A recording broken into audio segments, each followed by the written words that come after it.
ലോകത്ത് 4000-ഓളം ഭാഷകൾ ഉണ്ട്.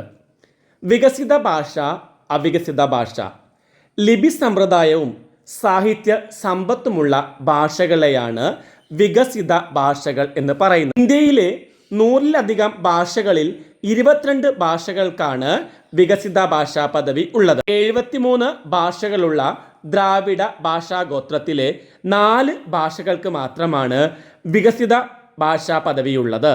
അവ മലയാളം, തമിഴ്, കന്നഡ, തെലുങ്ക് എന്നിവയാണ്. ഇന്ത്യയിൽ ക്ലാസിക്കൽ പദവി ലഭിച്ചിട്ടുള്ള 6 ഭാഷകളിൽ 4 ദ്രാവിഡ ഭാഷകളാണ്. തുളു, ഗോഡി, കുയി, ബ്രാഹുയി തുടങ്ങിയ ബാക്കിയുള്ള ഭാഷകൾ കേവലം സംസാര ഭാഷകൾ മാത്രമായി അവശേഷിക്കുന്നു. ലിപി സമ്പ്രദായവും സാഹിത്യവും ഇല്ലാത്ത ഭാഷകളാണപ്പോൾ അവികസിത ഭാഷകൾ. ജീവൽ ഭാഷ, മൃതഭാഷ. ഒരു കാലത്ത് നിത്യോപയോഗ ഭാഷയായി പ്രചരിച്ചിരുന്ന ഭാഷകൾ പിൽക്കാലത്ത് സംഭാഷണ ഭാഷ അല്ലാതായി വെറും ഗ്രന്ഥഭാഷയായി തീർന്നിട്ടുണ്ട്. സംസ്കൃതം, ലാറ്റിൻ ഭാഷകൾ ഇതിന് ഉദാഹരണമാണ്.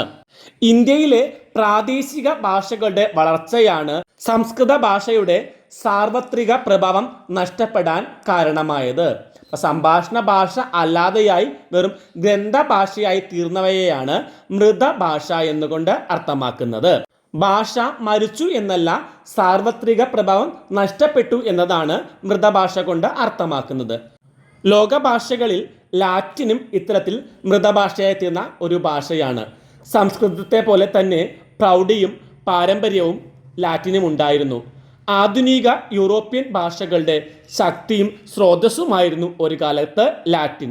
എന്നാൽ ഇന്ന് പുരോഹിതന്മാരുടെ നാവിൻ തുമ്പിലും പഴയ ഗ്രന്ഥങ്ങളിലും മാത്രം പ്രചാരം കുറഞ്ഞ ഭാഷയായി ലാറ്റിൻ മാറിയിരിക്കുന്നു. നിത്യോപയോഗത്തിലിരിക്കുന്ന ഭാഷകളെയാണ് ജീവൽ ഭാഷ എന്ന് പറയുന്നത്. ഒരു പ്രത്യേക ജനവിഭാഗം ആശയവിനിമയത്തിന് ഉപയോഗിക്കുന്ന ഭാഷകളാണ് ജീവൽ ഭാഷകൾ.